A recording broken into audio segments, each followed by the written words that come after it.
all the other things that go into it, all the details that go into being an NHL team, there are shifts for that. There are hours of that. That's not what a morning show does. That's what a morning show isn't supposed to. I'm supposed to call someone or bring the coach on who will explain those moves. I bring the general manager on. I can bring on one of the players.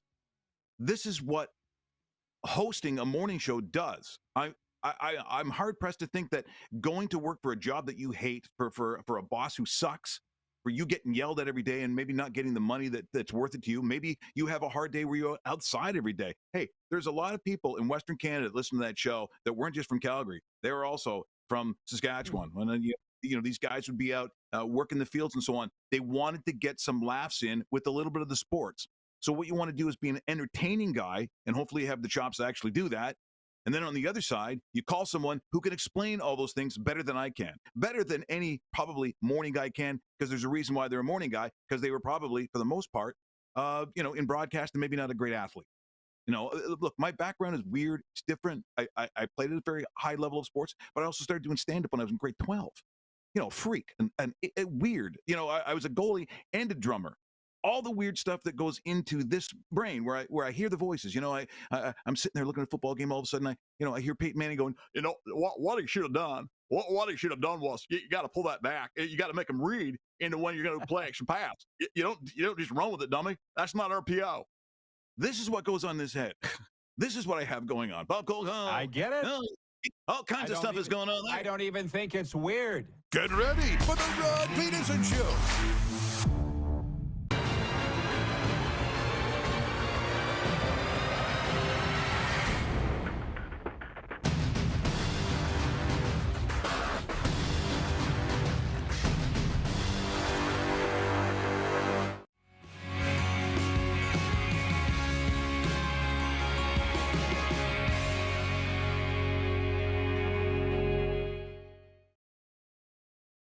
Let's just imagine that Steve Armitage is hosting the broadcast tonight. How would that go, Mike? Oh, thanks, Mark. It's going to be a great series as the Calgary Flames, a fabulous city, up against Edmonton. Edmonton! Germs, disease, sweatpants with good shoes. Don't bring the hate on Rod. This is all on this end, folks. Be mad at this guy. This is the Rod Pedersen Show. Hi, everybody. Yeah. That's Mike Richards, and he will be on later today. We do have a late programming note, and my good friend Matthew Barnaby has bailed today. But there has to be a great reason, because Barney wouldn't leave us hanging like that. And we'll be fine, because as I told the boys, including producer Clark, we got a lot of stuff to talk about today. We'll slot Barney in later on in the week or something like that. As you see, I'm in the beautiful South Florida studio for a while, and then I'm heading back to Canada for the summer, but nobody cares about that today. Let's please bring in Darren Moose DuPont. He is in the Toronto studio, and yeah, I'm just going to jump right to it. Can you hit the quick six show horn, please, Director Jordan, and we will go from there. I got the big stories, Moose, two of them. Okay, one relates to hockey and the other relates to another sport. So for those that are new to this show, which they tell me they are a lot, it's episode number 1242 of the RP Show, Canada's favorite daytime sports talk show, live on the Game Plus TV network, on the radio in Atlanta, and streaming. The big story for the girls I go with is the Stanley Cup playoffs. So we're going to open there, okay? From Sunday, Brock Besser and Elias Lindholm each scored twice, and rookie netminder Artur Silovs made 42 saves. And the visiting Vancouver Canucks beat the Edmonton Oilers 4-3 to take a 2-1 lead in their best-of-7 series. J.T. Miller and Quinn Hughes each had two helpers. Matthias Ekholm, Leon Draisaitl, and Evan Bouchard scored for the Oilers, who host Game 4 Tuesday. So just hang on. There was one other game Sunday. The visiting Florida Panthers spotted the Boston Bruins a 2-0 lead, then scored 3 unanswered goals to record a 3-2 win and grab a 3-1 series lead. Panthers over Bruins, and they can close it out here Tuesday night at Sunrise. I'm not going to get into the goal scorers and stuff, because that's not what anybody's talking about coming out of these games. It's the ill will. It's the bad blood. There's supposed to be hearings today. So let's start with the Edmonton thing. There's a lot people upset at Edmonton, and they have a lot of reasons to be upset. Stuart Skinner, most notably the goaltender, didn't play the third period last night. A lot of people blaming him. A lot of people blaming the Vancouver Canucks for roughing up Connor McDavid after the game, Darren. There's a litany of reasons why the Oilers are down 2-1 in this series. Buckle up. It's going to be a long one. But you could call it Ill Will Sunday. Ill Will Sunday. Because in Boston, a whole lot of whining. I'm going to be honest, I'm really starting to dislike Boston, and I don't really love the Florida Panthers, but the whining coming out of their fans, coming out of their media, unbelievable, out of their coach, it's just unbecoming of it's Sutter Home Wine should have presented Sunday because it's a lot of whining. What's your favorite wine, Darren? I don't drink. What wine presented Sunday's NHL results? Yeah. There's a great winery not too far from here in the Niagara region called Pelletieri. It's a great winery, so that can be the sponsor of it. I like that. I like it. Pelletieri Winery Sunday in the National. I just got a lot of whining. That's what I heard. That's all that I heard. How about you?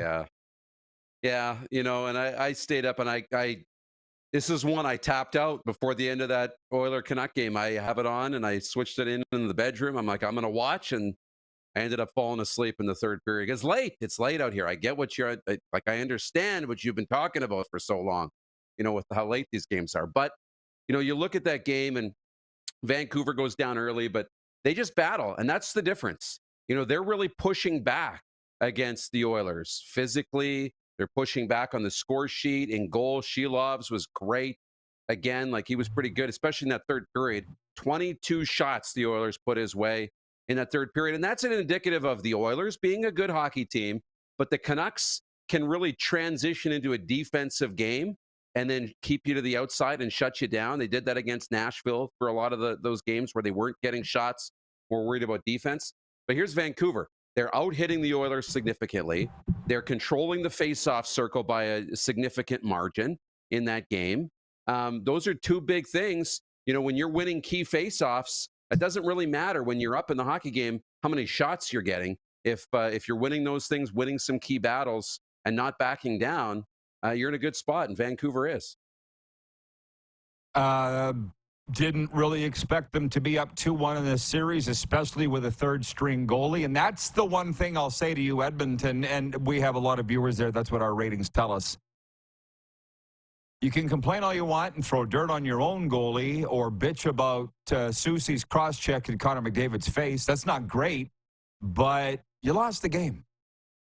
So maybe look in the mirror that way. Being out-coached, in my opinion, you're being beaten by a third-string goaltender. You got a lot more problems than those other things that you're pointing the finger at.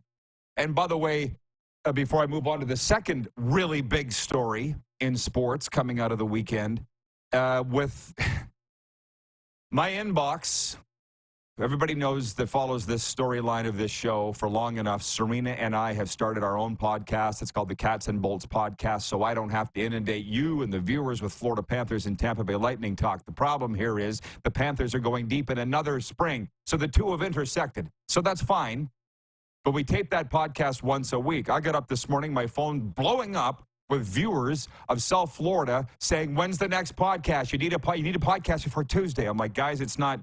No, we're not scheduled to record till Wednesday. Well, that's not good enough. And I know enough about business, Darren, to understand that when people are begging for your product, you need to find a way to give it to them. And the thing is, our studio, it rocks, man. It's the block that rocks, the Podcast Junkie studio. I'm like, we can't get in there before Tuesday to record a show, so leave it to me. This is what makes me me. Figure something out.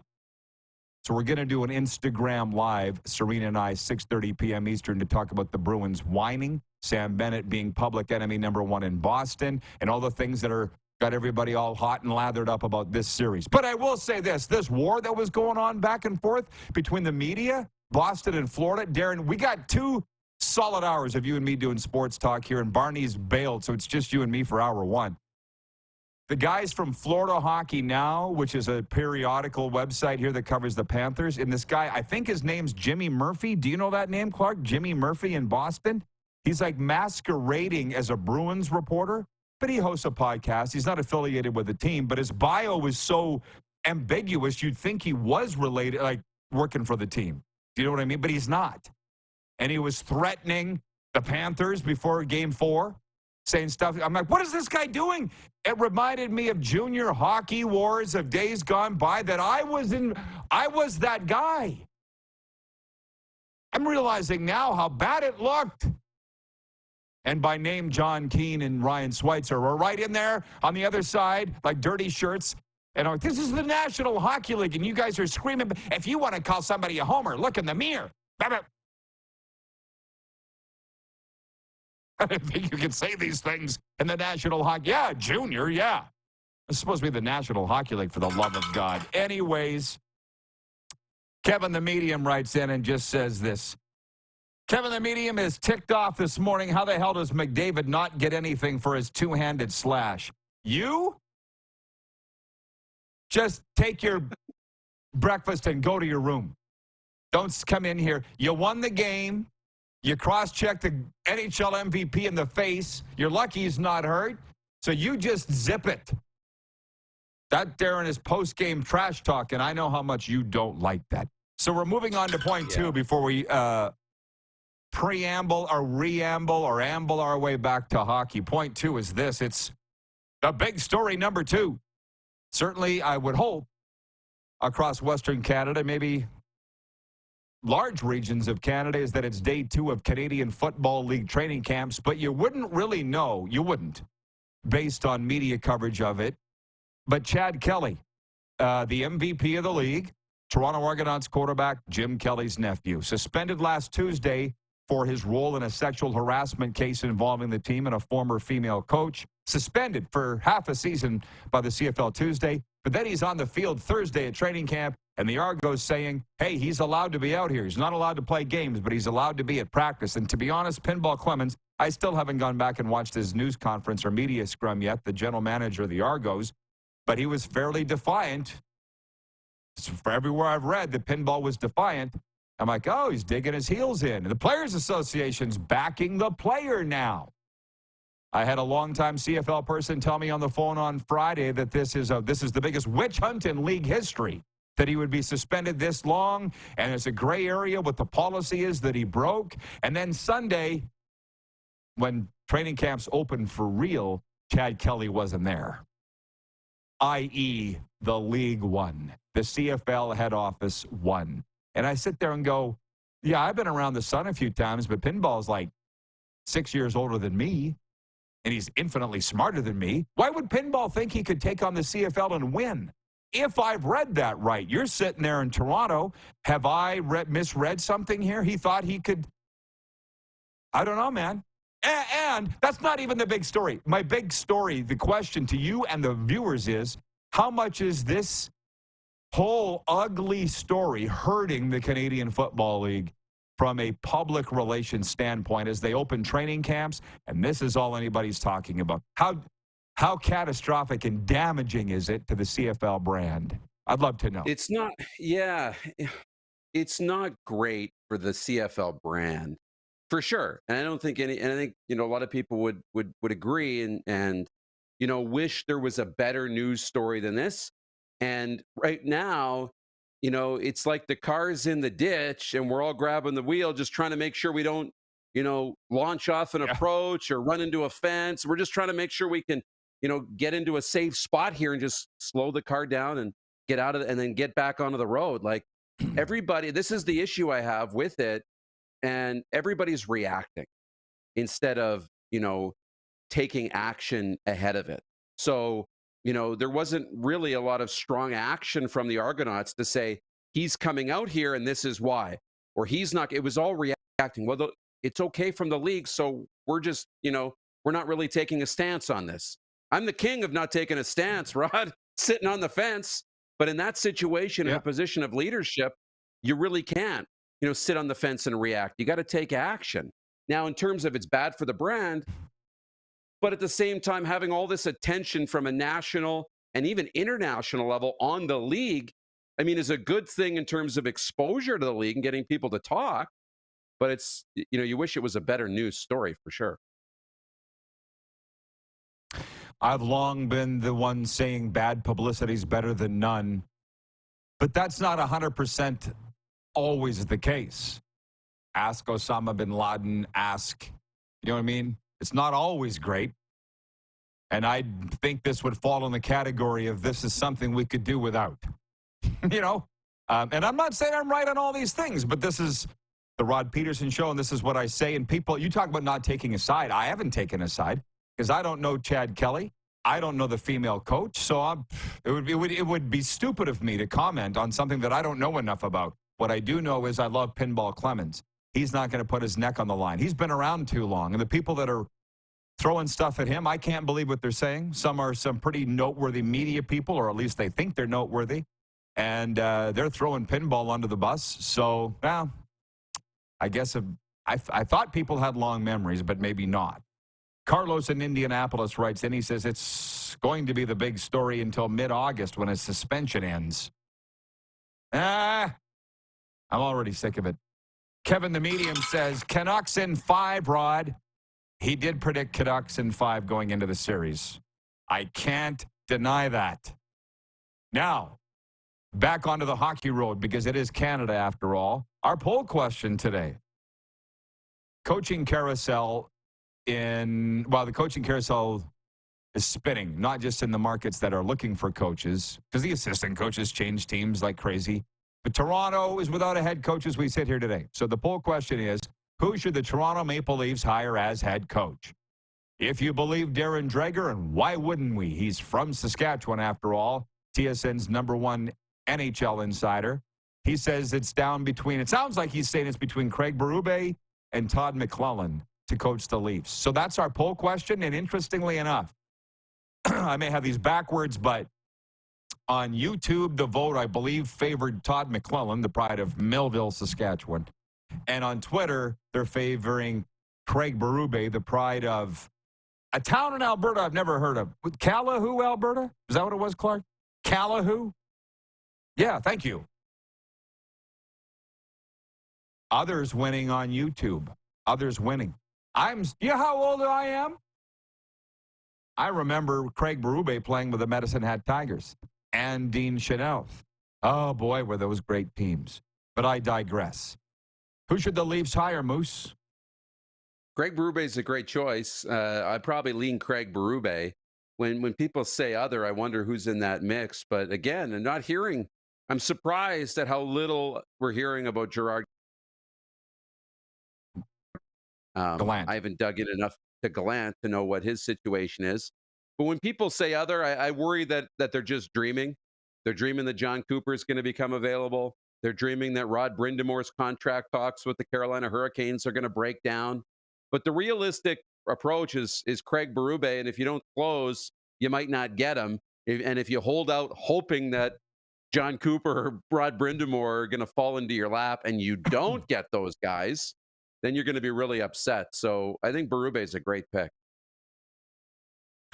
We are up against it. We have to take a break right now. We'll continue this after the break.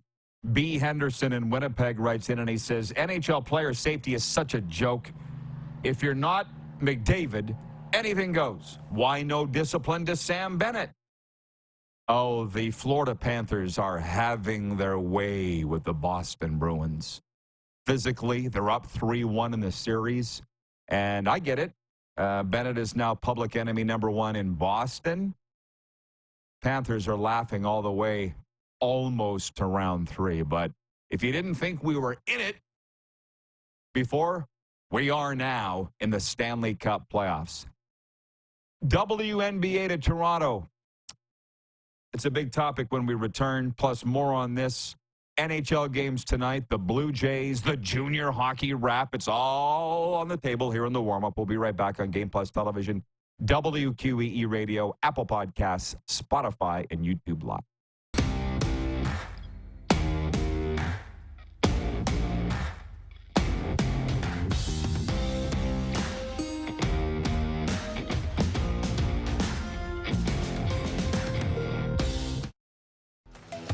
The live sports experience is changing.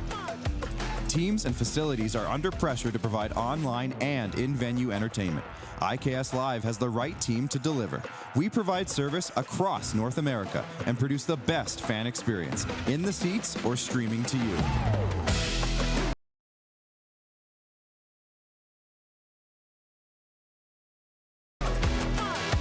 IKS Live continues to bring you the best seat in the house. We're all capable of doing more. More speed, more reps, more commitment to getting every detail perfect. And that's why it's important we never miss a donation appointment. Blood and plasma donors are needed every day in Canada to support thousands of patients that rely on Canada's lifeline. We're asking you to join the Hockey Gives Blood Partners for Life team. Join today by downloading the Give Blood app or book online at blood.ca/HGB.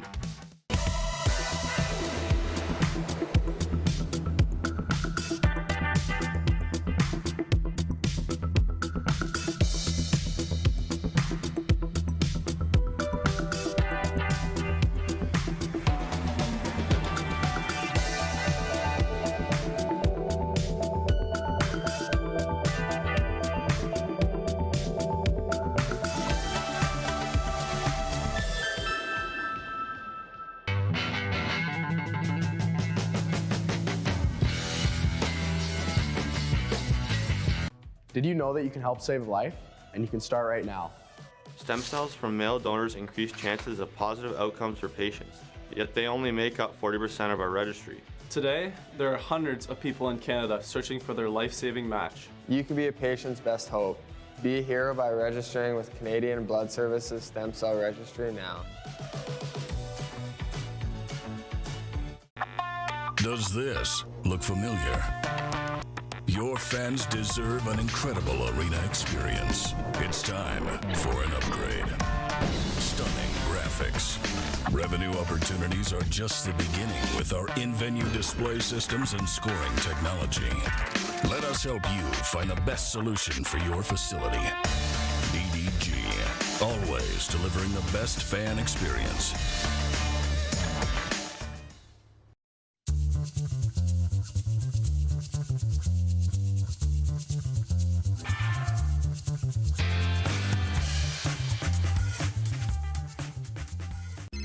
Text 902-518-3033. 902-518-3033. Pick up your phone and text RP, that's Rod Pedersen. Text 902-518-3033. Here's how your business can be a part of Canada's fastest growing sports talk show. All you have to do is contact us, and we will tell you all about the dynamic and exciting marketing opportunities we have, utilizing a fully integrated 360-degree multi-platform. Imagine your business seen and heard across Canada on Game Plus TV and around the world on the Rod Pedersen Digital Network. You will use one of the most overused expressions in sports. You gotta be kidding me. Get your business involved. Contact the Rod Pedersen Show today.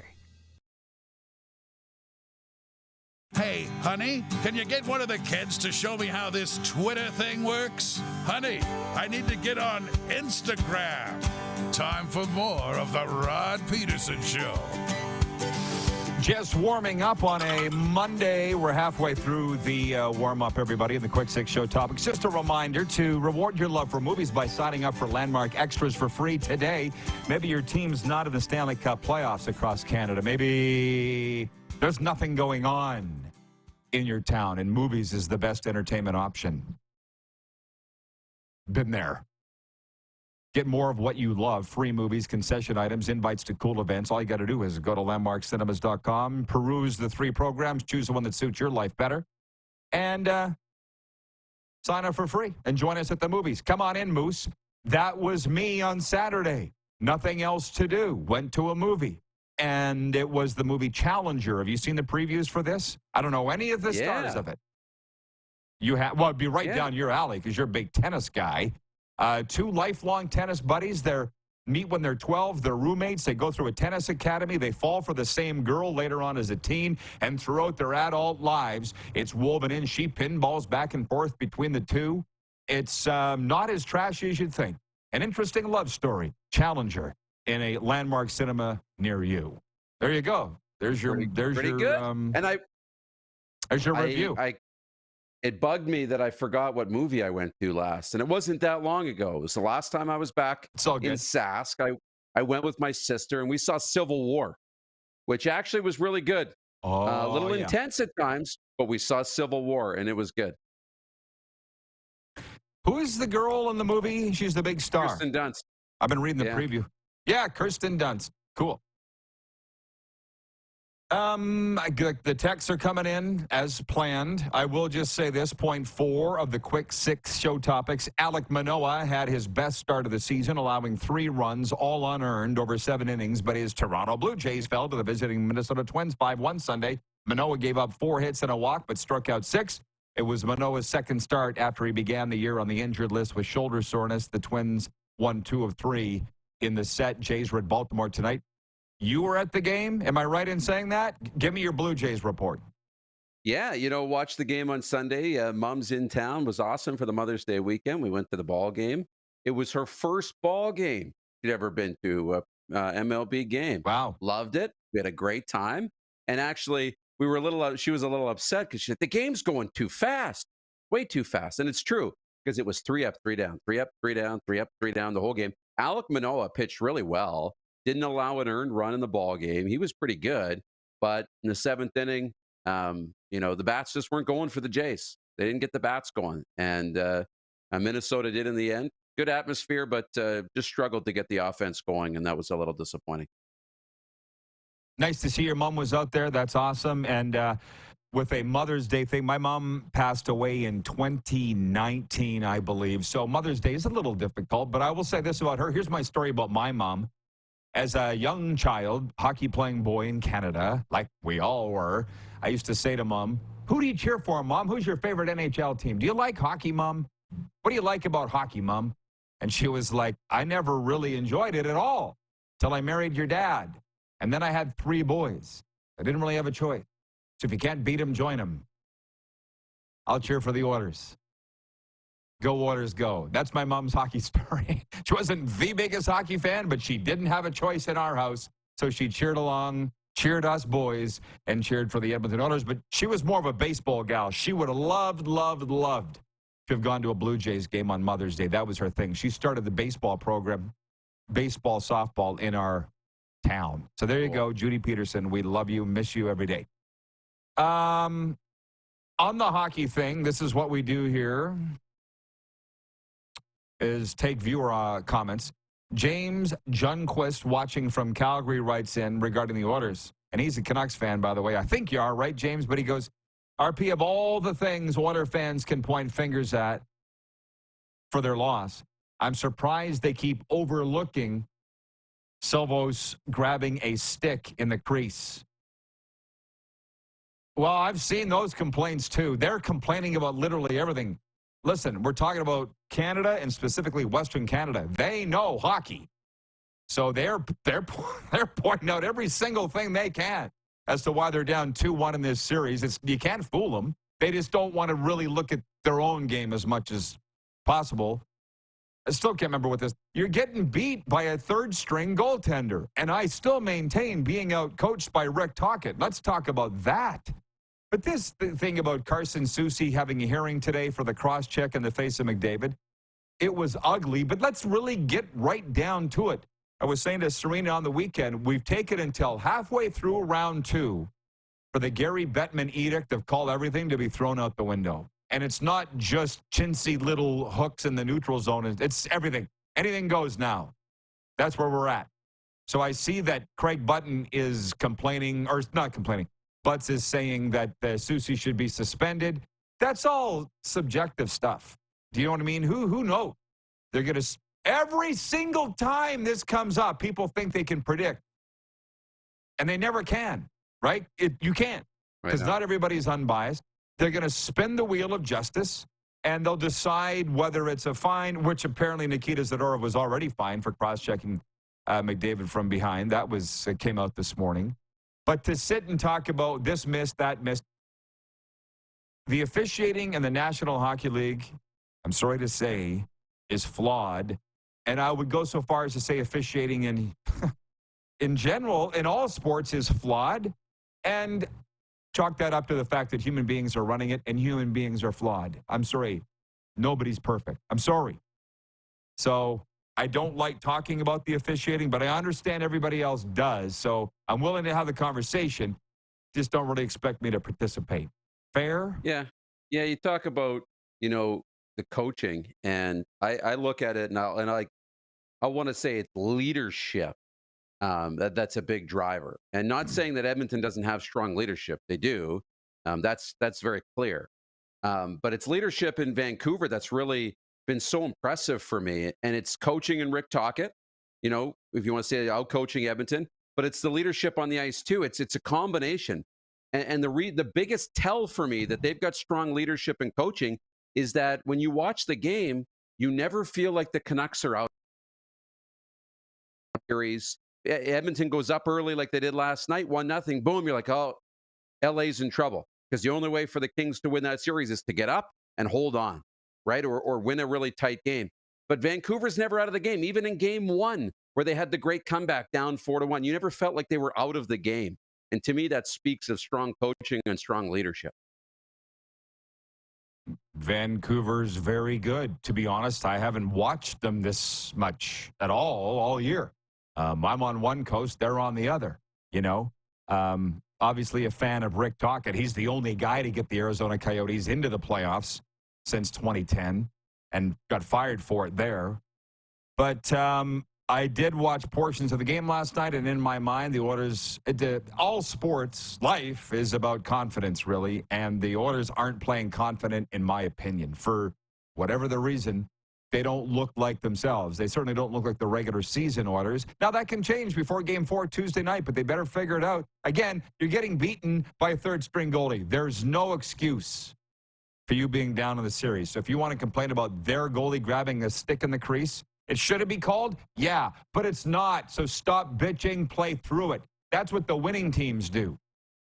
And I've gotten to be really good friends, close friends with Andrew Imber, the public address announcer for the Panthers.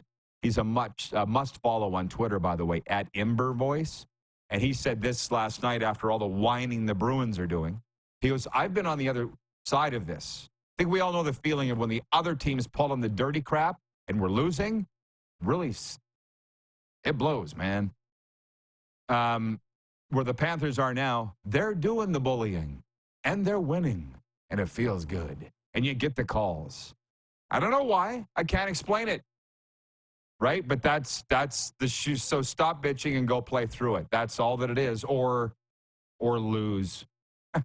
Ted in Red Deer writes in and he says, I haven't watched the Canucks hardly at all this year. They are way better than I thought.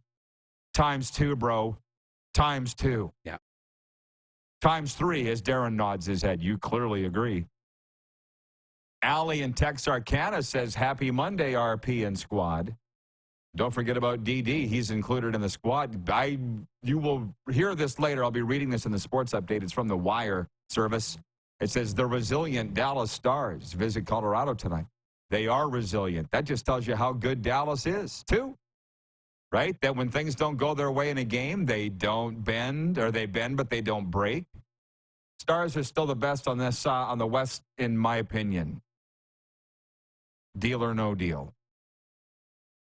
Yeah, they're getting pushed by the Avs a little bit in that series, but yeah, I'm a deal with that. I have Dallas still going to the Cup final. Boy, did this get away from me fast. Time. Brian in Hudson's Bay writes in and he says, good morning, guys. I get a kick out of how Oiler fans think McDavid should just be allowed to do whatever he wants with no pushback from the opposition. Like Connor's the only one that wants to win, and the opposition's just there, so Connor has someone to embarrass. LOL. Have a good one, guys. They were talking about this on NHL radio this morning, and just to reference it, they were talking about Gretzky, and if you touched Gretzky, you were picking up your teeth with a broken arm. That was the 80s. This is not the 80s anymore. So I don't really know how it's supposed to go. The problem is I don't think anybody knows how it's supposed to go, and that's why we're in this conundrum. Now, I wanted to talk about this when I say things got away from me, and we got all day to talk about this. Matthew Barnaby bailed, and that's fine because I love him, and he'll be back tomorrow or Wednesday, Clark said. The WNBA, pardon me, is heading to Toronto according to media reports. The CBC, remember them? The CBC reported that the Women's Professional Basketball League has awarded a franchise to the Kilmer Group. The reported deal would have Toronto's WNBA team start playing in May of 2026. I didn't think a whole lot of that, but Friday night I was driving up to a Panthers watch party. My phone's going off, ding, ding, ding. It's from my friends here, because anything that happens in Canada now, I'm consulted from my Florida friends. And they're like, hey, you guys are getting a WNBA team. And I was like, I have not watched more than 2 minutes of a WNBA game in my life. But now it's a big deal. I said, yeah, we're a big deal. I speak for all of Canada now, just so that we all know, at least with my friends here in Florida. And we're going to have to break because we're coming up against the time again. What I say, where is the time going? But do you think the WNBA in Toronto will just take off because you guys are a best of the best? That's what I keep hearing. We only support the best, which is fine. That's fine. It's the best of the best women basketball players on the planet. So do you think it'll go over gangbusters? I never really thought about it, but my friends here, that's what grabbed their attention. Not Chad Kelly, not really the Leafs, not the Jays, the WNBA. And I was like, wow, I'm here for it. Will Toronto be here for it? I think so. You know, women's sports is at a peak, the wave. They're riding the wave, right? And I don't know where they are on the peak, you know, of the trajectory and all the rest and the life cycle, but they're riding the wave. So I think that plays a big factor. The second thing is we're, you know, an events-driven society. We're a FOMO society, right? So when you hear people talking about it, I got to check this out. I need to be part of the group. I don't want to miss out. I need to be at the thing, all the rest. And when you've got such great hype around women's sports, you want to be a part of it. And then what keeps you coming back and growing it is when you go be a part of it, the product is awesome, which is what happened with the PWHL. The product, fantastic. The games are great. The atmosphere is great. Everybody's there. It's Instagram worthy. It's all of it. It's checking all. And I think the WNBA will. And I was saying to you in our pre-show meeting, you know, with Caitlin Clark too, it's going to be the Lionel Messi effect in the MLS, where everywhere Messi goes, those buildings are going to sell out. I think it's going to be very similar with Caitlin Clark too. And this ugly thing reared its head over the weekend that here, I was reading it in USA Today, it was on the wire services, that there are those saying Caitlin Clark's only so popular because she's white. There's been black players in the WNBA that haven't enjoyed her level of success or popularity just because she's white. And I'm like, I've been here long enough now that I understand every single issue comes down to race eventually. But I'm lucky because I have this wonderful second chance in how to handle situations. I just walk away from it. I don't participate in it. I look at it and say, white or black, she's the all-time NCAA basketball scorer, men and women. That's where she came on my radar when she was chasing the record at Iowa. You know what I mean? And now she's in the WNBA. Didn't have anything to do with the color of her skin to me. But that's, again, it always comes down to that for whatever reason. We'll be right back. We're live on the Game Plus Television Network, WQEE Radio, Apple Podcasts, Spotify, and YouTube Live.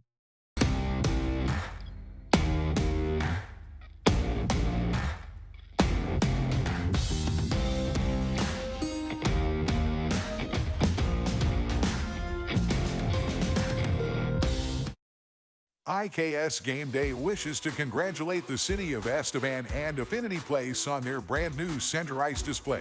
This state-of-the-art score clock features 5 LED faces with full motion graphics, scoring integration, and our new Halo mounting system.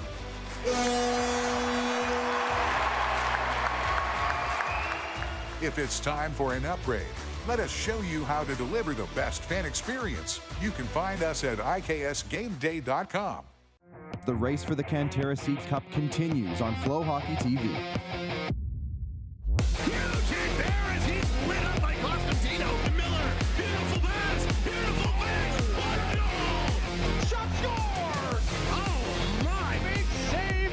The SJHL playoffs are on. 60 minutes and who wants it more? Follow the race for the Cantera Seats Cup on Flow Hockey TV.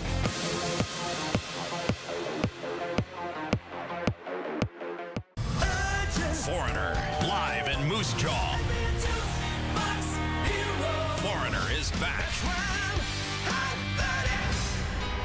Farewell Canada Tour. You're as cold as ice. May 13th, the Moose Jaw Event Center. Foreigner. With special guest, Headpins. Tickets on sale now at sasktix.ca and the Moose Jaw Event Center box office. The live sports experience is changing. Teams and facilities are under pressure to provide online and in-venue entertainment. IKS Live has the right team to deliver. We provide service across North America and produce the best fan experience, in the seats or streaming to you.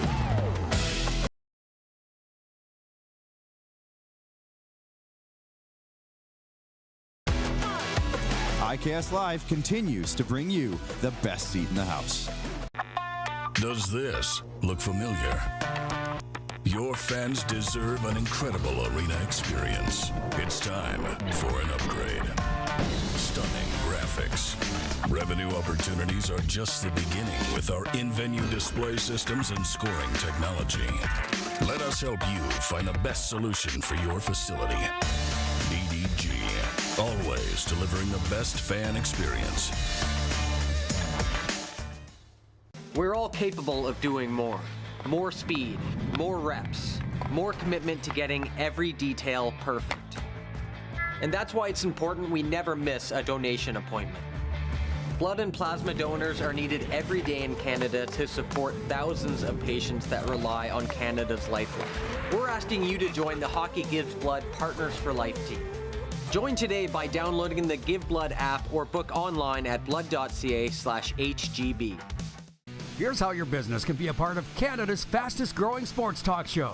All you have to do is contact us, and we will tell you all about the dynamic and exciting marketing opportunities we have, utilizing a fully integrated 360-degree multi-platform. Imagine your business seen and heard across Canada on Game Plus TV and around the world on the Rod Pedersen Digital Network. You will use one of the most overused expressions in sports. You gotta be kidding me. Get your business involved. Contact the Rod Pedersen Show today. Send us your opinions now. We won't victimize you unless you really deserve it. Now, back to your host, Rod Pedersen. Just before we bring the Moose back in, and we would have had Matthew Barnaby here, but the 18th all-time penalty minute leader in NHL history bailed on us today. Something's got to be going on with Barney. That's fine. He'll be with us later in the week. But before we bring the Moose back in, can we please get to a sports update? Here's what's going on at the Centennial Cup in Oakville, Ontario. I just love junior A hockey in this national championship. We were at it 2 years ago in Estevan. Sunday, Navan, am I saying that right? Ontario beat Sudbury 5-1. Miramichi beat Sioux Lookout 5-3, and that eliminated Sioux Lookout. Today, it's Longueuil, Quebec versus Collingwood, Calgary versus Sudbury, and Oakville versus Winkler. Back to back to back. NBA, Nikola Jokic scored 35 points, and Aaron Gordon chipped in with 27 as the visiting Denver Nuggets beat the Minnesota Timberwolves 115-107 Sunday in Mini to tie up that best-of-7 NBA Western Conference semi at 2-2. Tyrese Halliburton scored 20 points. TJ McConnell added 15, and the Pacers rolled to their third biggest playoff win ever, routing the Knickerbockers 121-89, coming back and tying that series 2-2. And by the way, the Atlanta Hawks, shout out Atlanta, won the NBA draft lottery, landing the #1 pick and a potential cornerstone player in a year where there's no clear-cut choice. But at least they have #1. The draft is in Brooklyn, same weekend as the NHL draft. Sports update is for Common Crown Brewing Company, turning your everyday common beer into a unique and exceptional experience. Visit commoncrown.ca. And for Landmark Cinemas, now playing in Landmark Cinemas, Kingdom of the Planet of the Apes. Director Wes Ball breathes new life into the global epic franchise set several generations in the future following Caesar's reign, in which apes are the dominant species living harmoniously and humans have been reduced to living in the shadows. How about that? How about in that? theaters now, Landmark Cinemas, Kingdom of the Planet of the Apes. Let's please bring in the Moose. If he had to pick, go to the Challenger instead. But that's just me.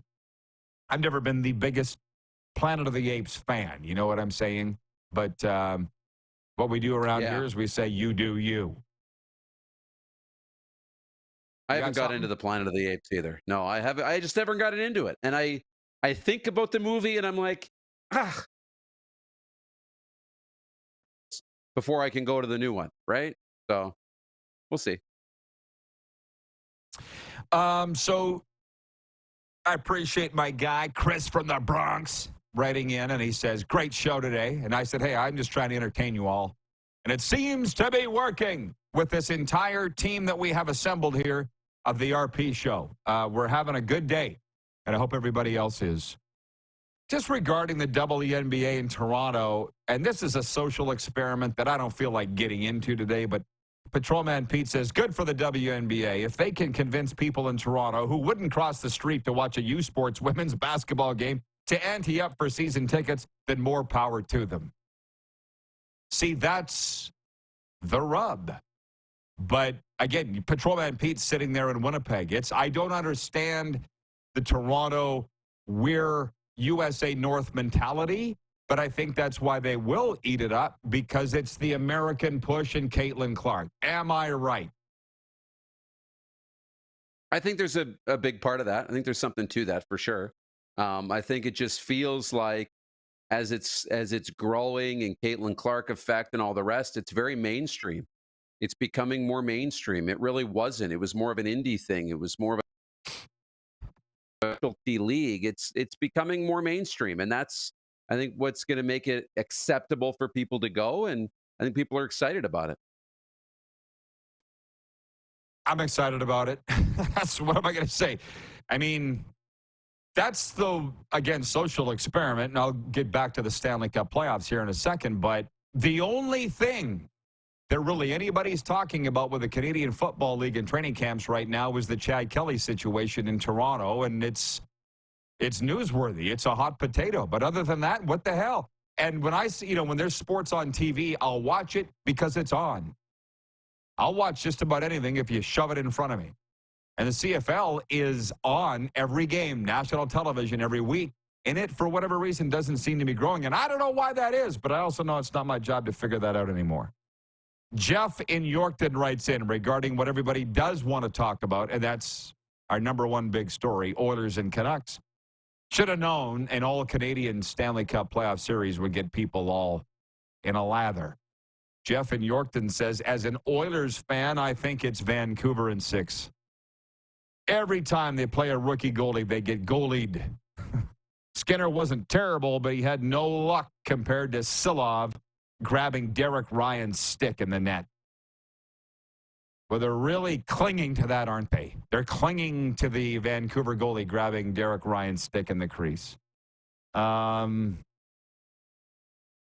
down to more than just one play. But, again, who really has this all figured out? I said this earlier on in the year. There isn't one template.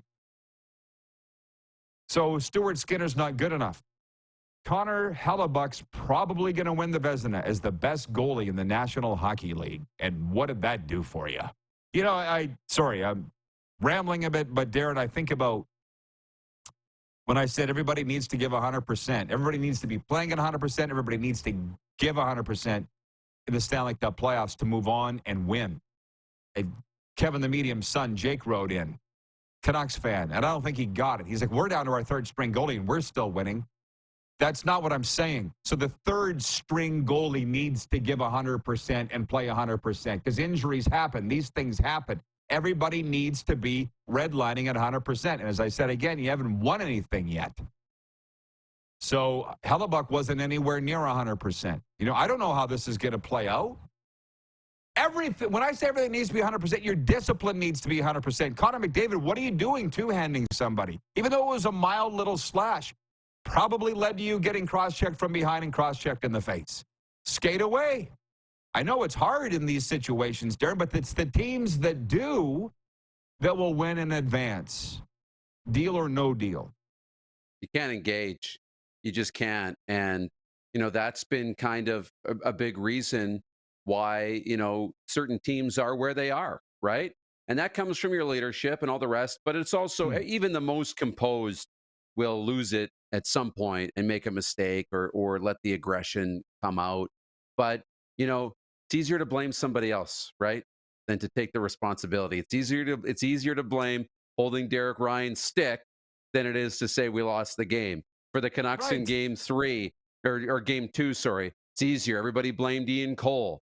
They blame Ian Cole. It's easier to do that than blame, yourself and the rest of the team. So that's playoff hockey, man. The line is so thin, and also, it's no longer let's jump off the bridge because our starting goalie got injured. This is the National Hockey League. If you're good enough to play at the professional level, the line between being a starter and a backup is so small now.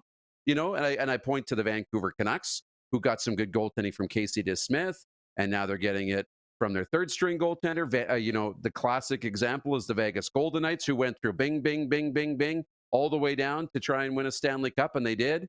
So, it's no longer the sky is falling when your goalie goes out. I got this good one here from John Ohm in Winnipeg. He says, as a Jets fan, I can understand your frustration, Oilers fans. It ain't over yet. None of it's over yet. They're only down 2-1. For God's sakes, you're talking about like the sky is falling. But if Vancouver does win this series and goes on to win the Stanley Cup, I would be happy with that, but not many people had on their bingo card the Vancouver Canucks ending Canada's Stanley Cup drought. But if it happens this year, I am all for it. We'll be right back. We got some good texts come in on the text line. We'll be right back for a viewer takeover here on Game Plus Television, WQEE Radio, Apple Podcasts, YouTube Live, and Spotify.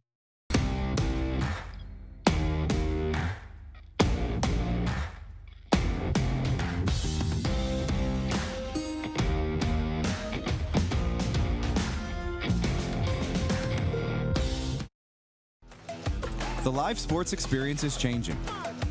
Teams and facilities are under pressure to provide online and in-venue entertainment.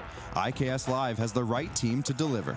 We provide service across North America and produce the best fan experience, in the seats or streaming to you.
3033. 902-518-3033. Pick up your phone and text RP, that's Rod Pedersen. Text 902-518-3033. Business owners and marketers. Okay, we know you think we're pretty cool. That's why we want you to share in the coolness factor. Partner with The Rod Pedersen Show and market your business every weekday to sports lovers just like yourself. Take advantage of our many cost-effective commercial and promotional opportunities. Tell the world about your business. Yes, the world. Thanks to Game Plus TV and the Rod Pedersen Digital Network. Contact us today and find out how you can be a part of Canada's fastest-growing sports talk show, The Rod Pedersen Show. Let's just imagine that Steve Armitage is hosting the broadcast tonight. How would that go, Mike? Oh, thanks, Mark. It's going to be a great series as the Calgary Flames, a fabulous city, up against Edmonton. Edmonton, germs, disease, sweatpants with good shoes. Don't bring the hate on Rod. This is all on this end, folks. Be mad at this guy. This is the Rod Pedersen Show. Hi, everybody. Welcome to Hour 2. Coming in hot and opening the week in a fantastic way with so much to talk about. The Moose is with me. Matthew Barnaby was to be with us last hour, but he has begged off. No Barney today, but that's okay. Oh, God. Mike Richards is coming up later on this hour. Moose is in Toronto. Is Mike Richards segment 2 or 3, Clark? Just so I know. Just so I mentally prepare. Mike Richards is what segment? Hello? Segment 2. Okay, I need to mentally prepare for that. No problem. And is Darren there? Can we bring him in? Here's me bragging about how great we are starting the week, and then this. The comments are great. Here are, just to refresh for everybody that's new to what we're doing today, the big story is this, the Stanley Cup playoffs. And the ill will coming out of a couple of series, Vancouver, Edmonton, Florida, Boston. We're going to get to that here this hour. And just my question, I had a few, but my second big story for the CFL fans that watch is how big of a catastrophe is it for the Canadian Football League that the Argos quarterback is under suspension, the league MVP. And I said it's not going to stop me from watching the games. I think you said the same. And I think we've all kind of realized it's not as catastrophic as some are making it out to be. And I also talked about the WNBA coming to Toronto and how big that could be. And the gentleman from Cochrane, Alberta, was complaining that we were preempted on Friday because of pickleball. Do you think I liked it? Utah Darren writes in and says, Rod, you must feel like the receptionist at a car dealership. You don't sell the cars. You just take all the complaints about them. Right? But that's what I like. That's what I like about the Cats and Bolts podcast, the show that Serena and I do. What the great thing is, they're blowing up my phone because they want more podcasts. They want more content, blah, blah, blah. I'm like, God, how am I going to do? Because we're not supposed to tape till Wednesday. They're playing Tuesday. Blah, blah. Wait a minute. We're going to do an Instagram live tonight, 6:30 p.m. Eastern. Serena's agreed to do it, and we're going to go interactive with the Panthers fans, Bruins fans, if they dare. And we figured a way around it. I told you Friday night I went to a Panthers watch party, and the people came up to me and said, where's your partner? The Panthers hater. The Panthers hater. I'm like, guy. I said, she doesn't hate the Panthers. She just loves the Oilers. Darren, explain this to me. Is it if you're not kissing their butts, you hate them? Is that the way fans are and teams are? I don't really. Why can they not accept that she doesn't love the Panthers? She's an Edmonton Oilers fan. I know, but when you're in the market, you're either with us or against us, and I think that's pretty normal for every market across around the world. But NHL, NFL, CFL, you're either with us or against us. So if you're not cheering for us, you're cheering against us. Especially when you're in the market. So I think it's fun and it's good and it's lighthearted. But again, you're the Panther guy. If she's not, then every hero needs a villain. And I think she kind of relishes that role a little bit. It's good. Yeah. I'm not sure it's good-hearted. You should have seen the look in the guy's eyes. You know what I mean? And, we'll figure it out. That's what my guy Brenton from Florida says. I don't know if I tune into the Cats and Bolts podcast. I kind of think you're going to be pro Cats and Bolts. I don't answer for her enough. Now, she's that Oilers fan, and to get caught up on where we were discussing the Edmonton Oilers being down 2-1 to Vancouver in that series, Kevin the Medium's watching, as is his entire family. They're all Canucks fans, and Kevin consulted whoever you consulted when you're a medium, and they said Vancouver in 5. I thought he was on an illicit substance. Well, now they're up 2-1. It could happen. The Oilers are complaining. Nikita Zadorov has been fined $5,000, we found out this morning, for cross-checking Connor McDavid after the buzzer last night. Carson Soucy's having a phone hearing with the league today. What's he going to get for cross-checking McDavid in the face? Sometimes, Darren, it's worth it. Do you know what I mean? To get in their head. Take the penalty. Do you think that's where the Canucks are? I know. Yeah, to an extent. Like, I don't think anybody's sitting there being like, 2 minutes, well worth it for cross-checking them in the face. Like, I don't think, anybody condones that. I think you feel bad. And even in the game, as tough as it is, the human aspect would say, look, we don't really, like, at the end of the day, I don't mean to cross-check you in the face, but playing physical, playing on the edge, a little penalty, a fine at the end, to be that physical edge, that intimidation factor, I think that's all worth it. Absolutely. And Vancouver has shown that they're not going to get pushed around. They're going to do the pushing, at least at the end of this game. And they're out hitting the Edmonton Oilers. There's a lot of things there that, Edmonton's used to teams, wilting when you just keep coming and coming and coming. Vancouver's not wilting. And that's why this is going to continue to be a hell of a series. It's not like, again, I have infinite amount of respect for Edmonton as a city for a million reasons. They've treated me so well. Decades of going in and out of there to broadcast hockey and football, and they've always been first class. Calgary can't say the same thing, but Edmonton's always been first class. We're not telling you anything you don't know. You know the game. And they're complaining about the goalie, Stuart Skinner. They're complaining about dirty tactics with Vancouver. But it's the fact that they aren't anywhere near 10 out of 10 at every position, why they're down 2-1 in this series. And it's a problem. I can't even remember who I was listening to on NHL radio this morning who said the Canucks are giving the Oilers a test and the Oilers are failing it. That's scary stuff, because now is not the time of year really for tests. You should be giving the tests. You should be Rowdy Roddy Piper. Just when you think you figured out the answers, I changed the questions. The Canucks are in charge in this series. The Oilers are not. That's scary. None of us expected it to go down this way. Which, by the way, over to the Florida-Boston series, and holy hang, are we going to have fun tonight on the Instagram Live? Serena and I talking about the Bruins and Panthers. This is, if you missed an hour ago, I said the media is going back and forth. It's so different now in 2024. I'm trying to ride the wave as an old guy in this business of where it's at. It's not newspaper guys getting after each other. It's not radio guys getting after each other like I did with the Swift Current guys back in the day. And that war, which in retrospect was so damn silly, I'm embarrassed I participated in it.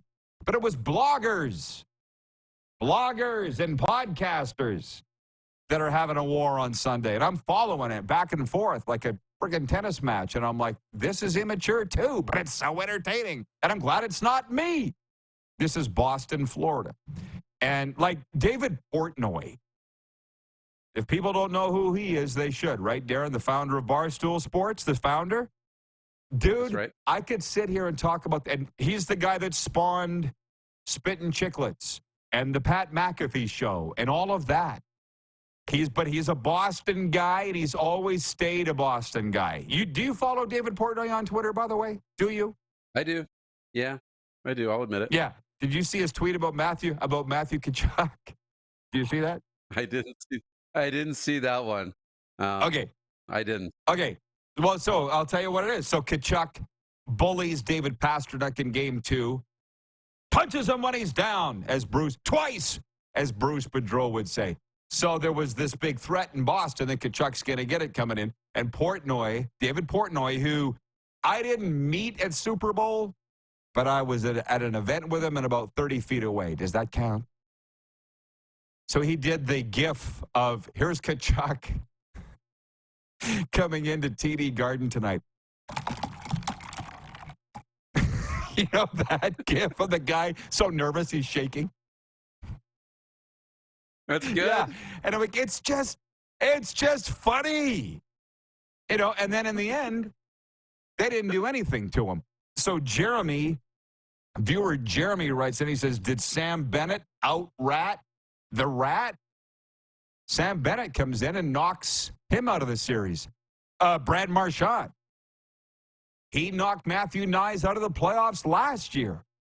Do you see the similarities between the Vancouver-Edmonton series and the Florida-Boston series?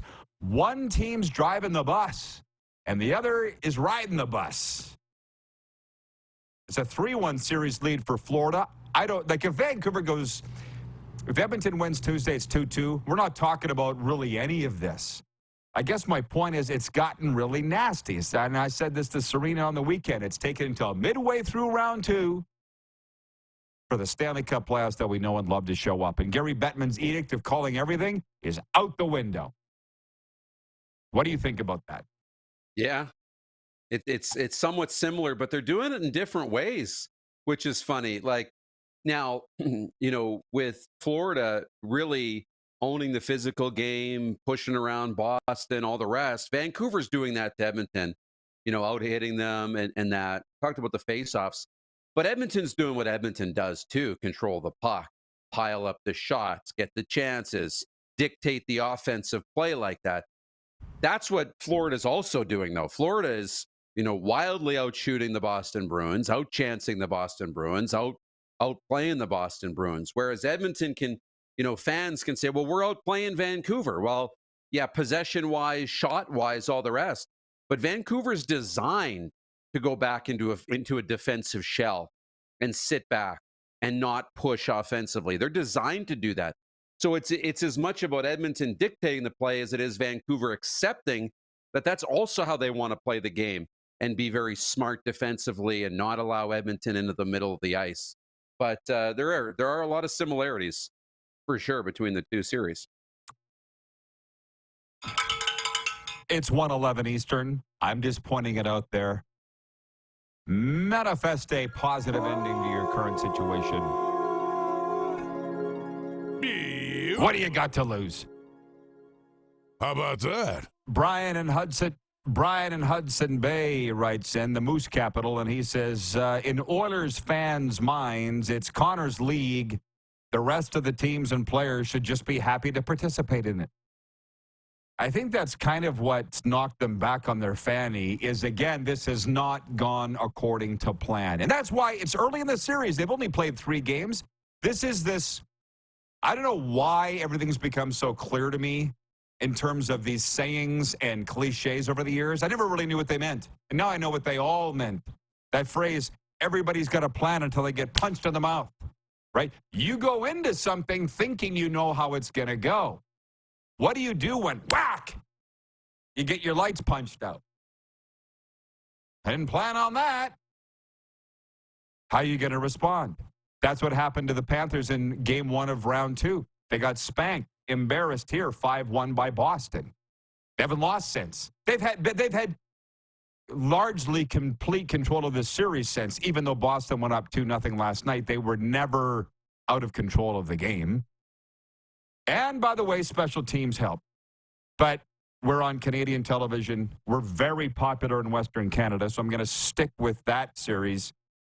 Canucks Oilers, and I'll save the Panthers Bruins for tonight's Instagram Live on the Cats and Bolts podcast account on Instagram. Cats and Bolts. Well, one word. Glenn in Medicine Hat writes in, he says, remember when the Oilers would rain hellfire on an opponent for taking a shot at their star player? Hey, I like that Susie drilled McDavid after the slash, but I think this Oilers group is soft. Well, maybe they are, I don't know. I don't know what you can do anymore. It was after the game, so if somebody comes after Susie.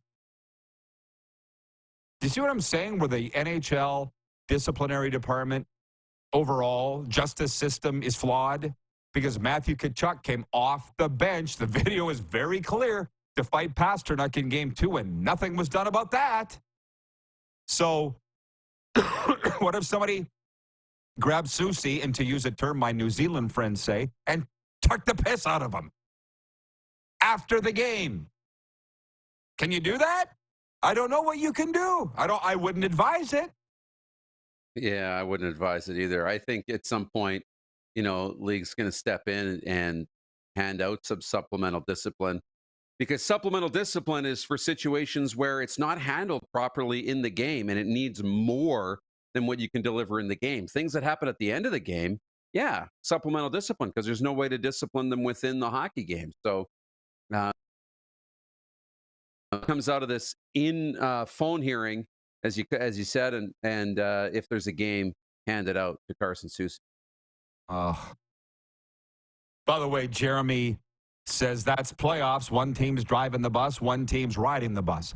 I just came up with that, but I kind of like it.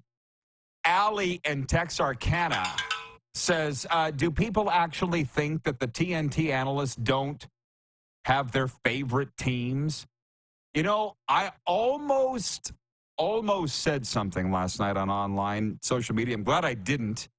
The whining is out of control, not only in Facebook groups and social media, but my friends texting me saying, who's this guy broadcasting the game on TA? He loves the Bruins too much. Who is this Bruins lover? I'm like, they don't care. And even if they do, who cares? I was going to say, the announcers don't care who wins. I was going to say that. And then all of a sudden, Randy Moeller, our good friend, hey, Red Deer, tweets that. Oh, I didn't realize I was watching the Nesson broadcast. I thought it was TNT. Silly me. That was Moeller. He's so damn funny. But I'm like, well, Moeller's joined the party now. It's not just the fans whining about it. And I'll give you an example. I don't know who's calling the series that you see. Who's calling Florida-Boston? Do you recall? Is it John Bartlett? Or who is it? Do you know? No, Florida-Boston is... Yeah, I think it is. John Bartlett. Okay. No problem. Brendan Burke is calling it on TNT. And who was it that ran over Bob last night? Was it McAvoy? And he got a penalty for it in the third period? The announcer for TNT goes, he kind of just lost track of where he was on the ice. Oh, yeah, I just happened to fall right over your goaltender. I can see why people would be upset about that if you're a Panthers fan. But again, who cares? They're not officiating the games. Of the long list of things you can bitch about, why do you need to make the announcers one? Which, by the way, I know there's CFL fans in here and there's questions coming in. I got to save that to the end and viewer takeover because it's not what we're talking about here right now. But I mean, Glenn Suter wears a green tie. Oh, he's cheering for the Riders today. Chris Cuthbert wears a blue tie. Oh, he's cheering for the Argos today. Guys, could you blame him? Could you blame them if they were cheering for one team over the other? Why do you care? Turn the sound down. Which, whatever. I thoroughly enjoyed Bar Rescue last night in between periods, so I don't get the intermission bitching. I don't get it because I don't see it. The headline of the Bar Rescue I was watching last night was the most epic fail of all time. And it was. John went in and saved them, and they blew it. That's entertaining stuff. The panels are not. We'll be back. We're live on Game Plus Television. Oh, Mike Richards is next. I'll see you in a while, Moose. Okay. As a matter of fact, if you want to take the rest of the day, Moose, he's still listening. You go ahead, because I'll handle a sports update and viewer takeover the rest of the day. We got more than enough to talk about with Mike Richards. Oh, it's going to be great. When we come back live on Game Plus TV, WQEE Radio, Apple Podcasts, Spotify, and YouTube Live.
3033. Pick up your phone and text RP, that's Rod Pedersen. Text 902-518-3033.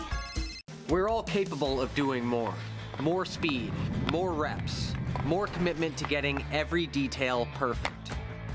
And that's why it's important we never miss a donation appointment. Blood and plasma donors are needed every day in Canada to support thousands of patients that rely on Canada's lifeline. We're asking you to join the Hockey Gives Blood Partners for Life team. Join today by downloading the Give Blood app or book online at blood.ca/HGB. Foreigner, live in Moose Jaw. Foreigner is back. The Farewell Canada Tour. You're as cold as ice. May 13th, the Moose Jaw Event Center. Foreigner, with special guest, Headpins. Tickets on sale now at sasktix.ca and the Moose Jaw Event Center box office. The live sports experience is changing. Teams and facilities are under pressure to provide online and in-venue entertainment. IKS Live has the right team to deliver. We provide service across North America and produce the best fan experience in the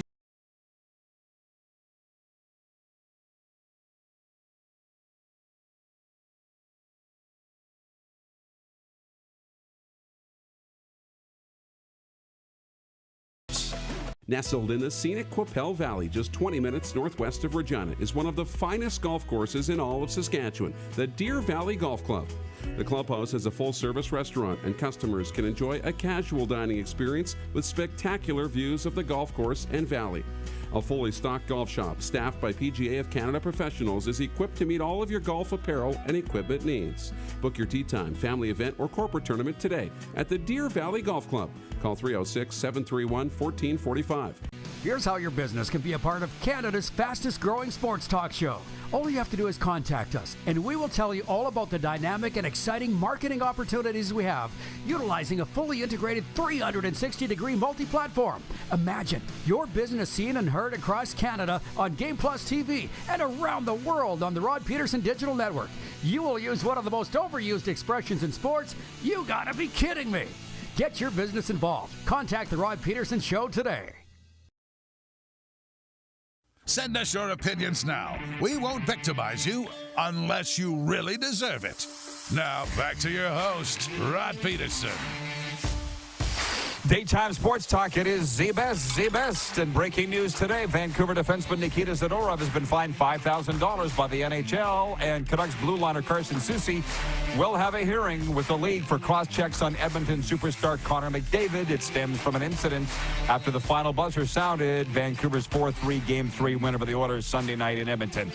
So we're talking about that, a little bit of CFL stuff as we bring in Mike Richards. Producer Clark was on it, man. He was thinking. He gave Mike the long segment, which means I can now go for a sandwich. Mike Richards, go. So is that sort of like when we used to be announcers on radio stations and you had to do your business, so you put on like the wreck of the Edmund Fitzgerald? Is this the category? Hotel California. Hotel California. Well, if we start with the CFL, boy, oh boy, sometimes look, when you've followed it and been a part of it as long as we have, you always think to yourself, at least at one point, well, they won't make a mistake. I mean, we're not going to see any more blunders, are we? And then we get to the good ship Argonaut.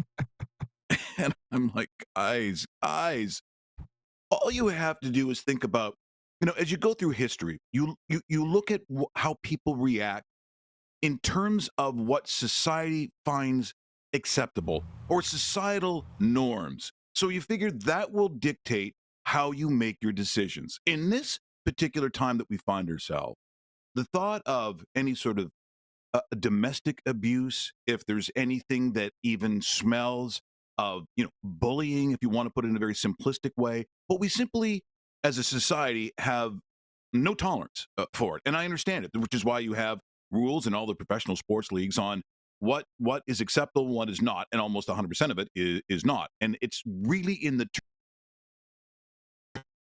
he said, she said, that kind of stuff. And so poor Chad Kelly, whatever has gone on with him mentally, which I feel really bad about, has been an issue with him, and it seems like it's followed him in most places that he's gone, sadly. So when you have the situation that he's in now with the Argonaut, how in God's name does he show up at the practice facility and starts working out with the team? Now, I'm not saying he's guilty. This is not a condemnation on what I believe in terms of the legal sense what has happened, because I don't know, because everything at this point is alleged. But even if it's that way, Rod, and I'm part of the Rod Pedersen show, and something similar to this goes on, it's a very easy decision for Clark and for you and for Moose. Yeah, Mike can't come on. We simply can't. Look, when this thing is over, I guess we'll make a decision. But in the meantime, you're not coming on the show. You can't come on the show. So how did he end up with some very smart people and one of my favorite people on the planet, Pinball Clemens? I don't understand, Rod, how this could possibly get through. And someone thought, yeah, that's okay. Is Chad putting on his helmet? Is he coming on the field? Yeah. Well, that sounds good. That makes sense to me. No, it doesn't. I don't, for the life of me, Rod, understand. I don't either, but there's just something that doesn't meet the eye that we don't know, obviously. But the thing is, Pinball didn't get stupid. I've known him as long as you, and I love him as much as you. He didn't get stupid overnight. There's more here than we know. And from a legal standpoint, it doesn't say he can't be here. And as Moose pointed out last week, when he does come back, you're going to want Chad Kelly having been on the field. He's suspended from games, not from practice. That's always a thing, right? And every situation's different. Well, I'm simply saying that there are things that you put into your legalese as a league, as a team, but then there's just simply what people, and of course you can look. Not that the internet is the end all and be all, and that should be gospel, but it does give you a sense of the temperature of the room. And if someone said to me, do you think Chad should be on the field? Just like, should Mike Richards be on your show? Should something be that controversial? Then I have to expect that Clark's going to text me and say, until this is done, you can't be on the show. We love having you on the show. Let's say the ratings are huge when I come on. It's a real needle changer. That's fine. But I can't risk you and all that are involved in the show and the sponsors and the viewership, because at some point it does get cleaned up. We'll find out one way or the other. I hope it works out for both parties, because I hate to see this kind of stuff, and I love the CFL, but my God, it just seems like we cannot get away from certain things that seem getawayable, is what I'm saying. Yeah. Well, but the other offshoot of this, our question in hour one was, how catastrophic is this for the CFL? I'll say it. It's not going to stop me from watching games. Chad Kelly or not Chad Kelly. I don't care. League's been around. Is it catastrophic? No, it's not catastrophic, but I always look at it this way. It's sort of like when you talk to coach, and let's say there's an instance with players and maybe breaking curfew or going out. What good thing ever happened after midnight? What value sneaking out or doing something that you think you might get away with? What's the value in it? The fact is that there isn't. So it's not going to sink the team. It may not even sink a guy's career. But I'm like, why take the bullets? Now, and keep in mind, Toronto as a CFL city is always going to be barely floatable. Because this is a terrible football market. Sorry, Toronto, but it's just not a football market. I mean, they get more tangled into, as the saga, as the Leafs fall. In this episode, the Toronto Maple Leafs have found themselves losing yet another playoff series. June, where I know. I've seen the show. The show ends the same way every time.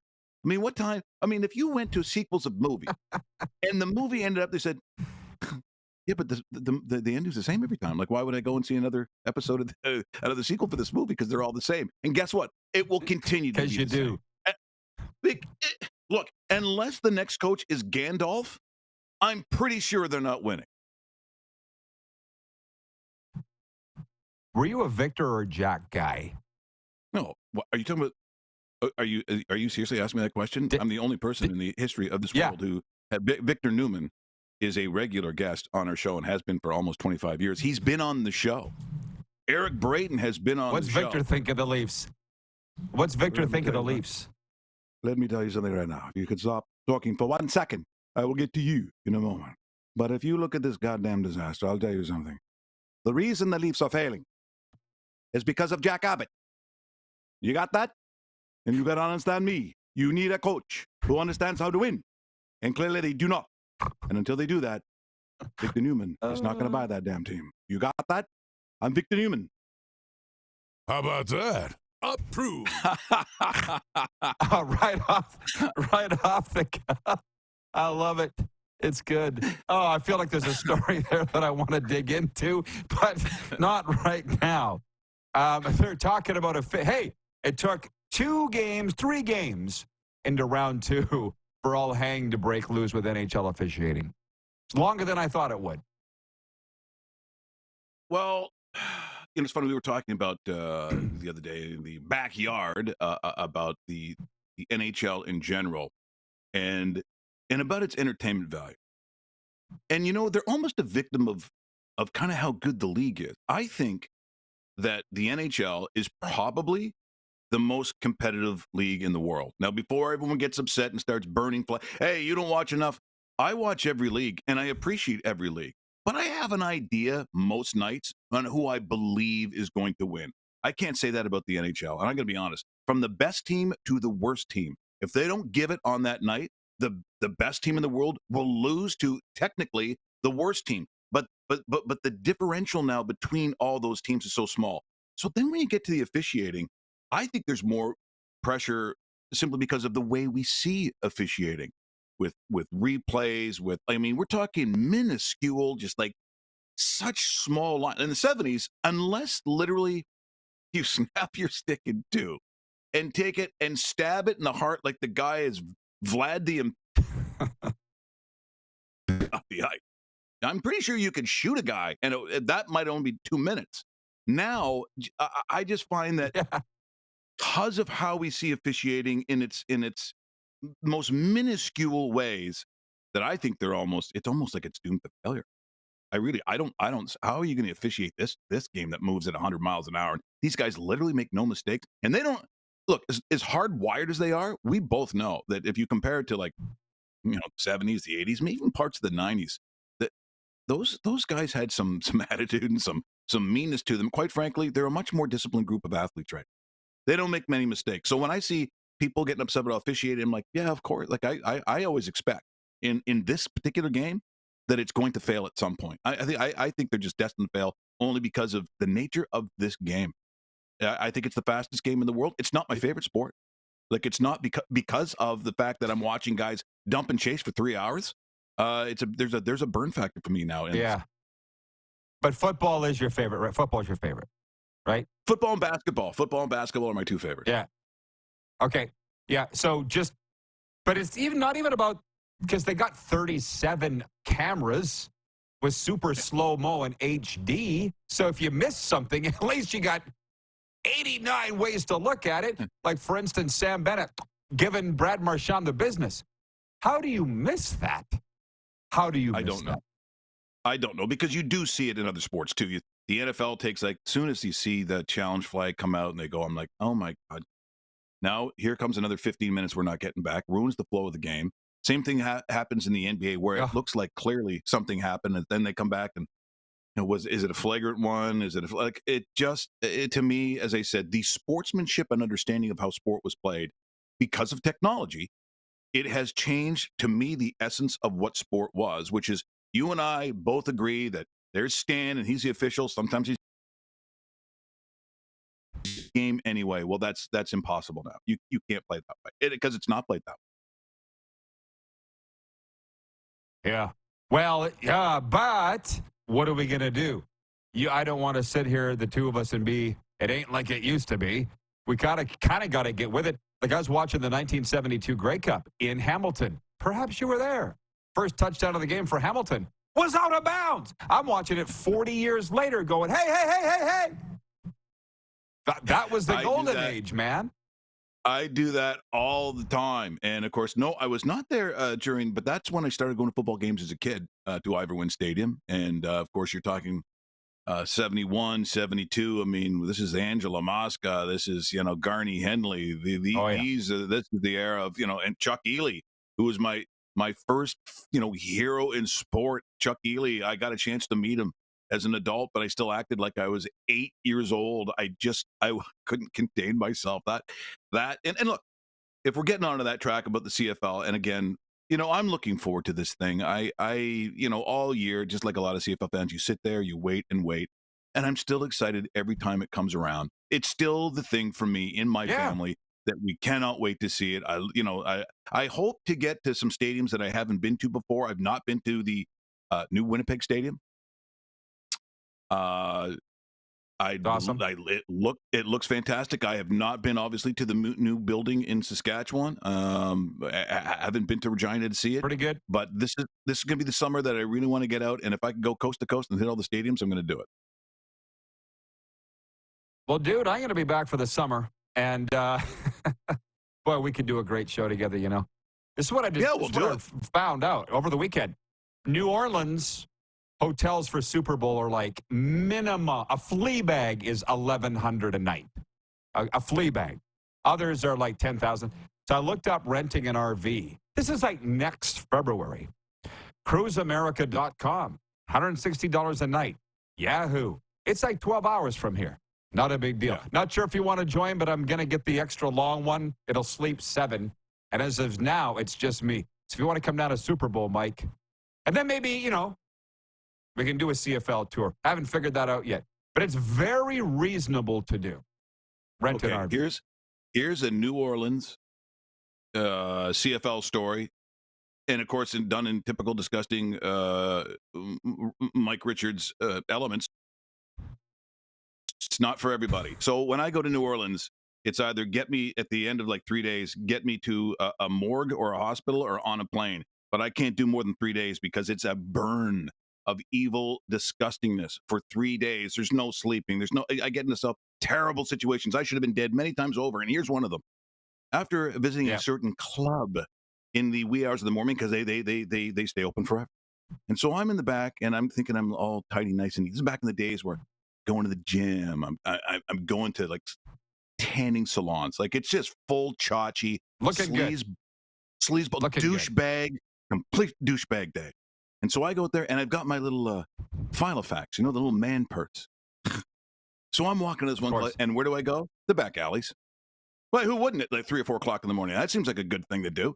So I go walking out there, and this young man is out there. He says, give me some money. And I give him my typical response, which I can't say on this particular show. And he goes, come on, man, let's buy me a beer. I said, you're getting nothing from me. He goes, I was in the war. Yeah, what one? He has to think about it a little bit. I said, that's what I thought. Start walking. He goes, don't walk away from me. He goes, no, hold on. Well, just buy me something. I go, no, buddy. Look, hey, we're all. He goes, where are you from? I said, I'm from Toronto. He goes, Canada? Yeah. I played in the CFL. Now, that part I believe. that's the first honest thing. Not shocked. Still with you. So still with you here. Yeah. I turned around and said, what team? He thinks about it for a second and then says something like, the Cardinals. Yeah. That's what I thought. He followed me for about another. He could have done many, many things to me. The worst part, the Kitchener Cardinals. I don't know what that'd have been, but I should. In New Orleans, I really take my chances, and I probably shouldn't. You come with me, and you'll be safe. Trust me. Safe. Safety is me. Okay, Mike, we got to run. Thanks for all of this, man. It's been fun. And Victor, too. I have one message. If you're a Minnesota Vikings fan, I'm sorry that you thought J.J. McCarthy is the answer to your problem. He is not. See, I like to have quarterbacks who do something, what's it called again? Pass the ball.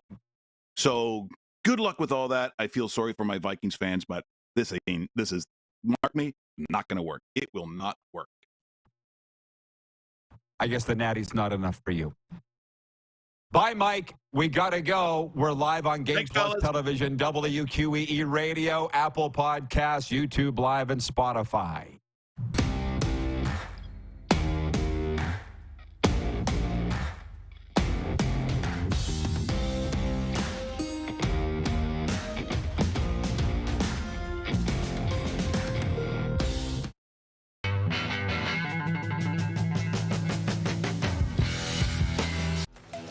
The live sports experience is changing.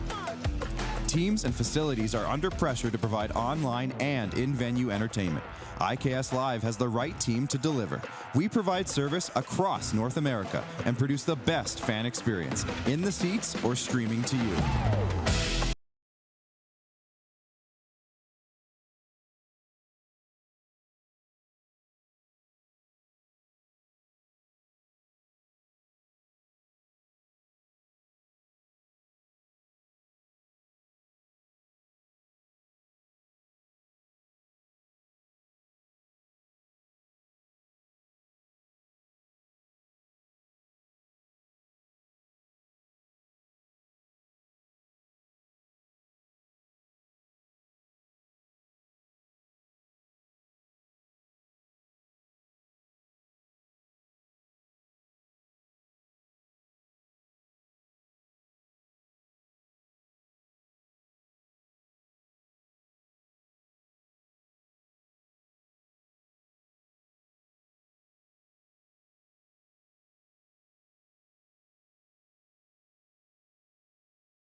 Hi, my name's Logan Stankoven. And I'm Connor Bedard. We're both Hockey Gives Blood player ambassadors and proud to be blood donors. There are thousands of patients each year in Canada that rely on a generous stranger to save their life. Please book an appointment today to donate blood at blood.ca/HGB. IKS Game Day wishes to congratulate the city of Estevan and Affinity Place on their brand new center ice display. This state-of-the-art score clock features 5 LED faces with full motion graphics, scoring integration, and our new Halo mounting system.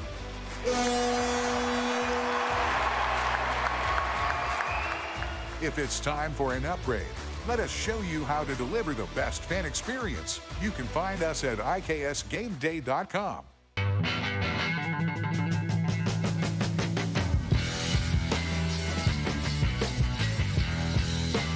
Here's how your business can be a part of Canada's fastest growing sports talk show. All you have to do is contact us, and we will tell you all about the dynamic and exciting marketing opportunities we have, utilizing a fully integrated 360-degree multi-platform. Imagine your business seen and heard across Canada on Game Plus TV and around the world on the Rod Pedersen Digital Network. You will use one of the most overused expressions in sports. You gotta be kidding me. Get your business involved. Contact the Rod Pedersen Show today. You got something to say? You want to add to the show? What are you waiting for? Don't just sit there. Say something. Now, back to the studio with Rod.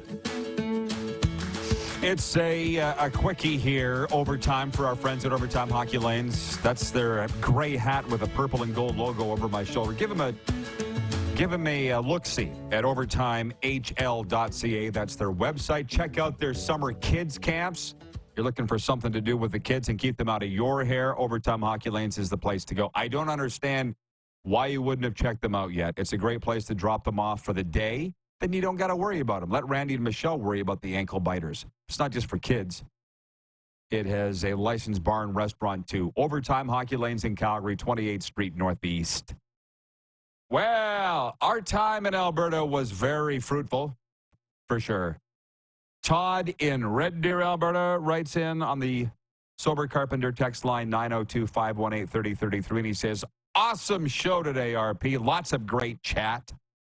I just kind of knew that there would be with the thick of the Stanley Cup playoffs and this big story. I really do, in the CFL, I can't stand when news and sports intersect, and that's what happened here. But it certainly gets a lot of eyes on the product that wouldn't normally otherwise. I still think bad publicity is better. I do think bad publicity is better than none, but not in this case. This is something the CFL could do without. This in no way, shape, or form is good. No, can't be.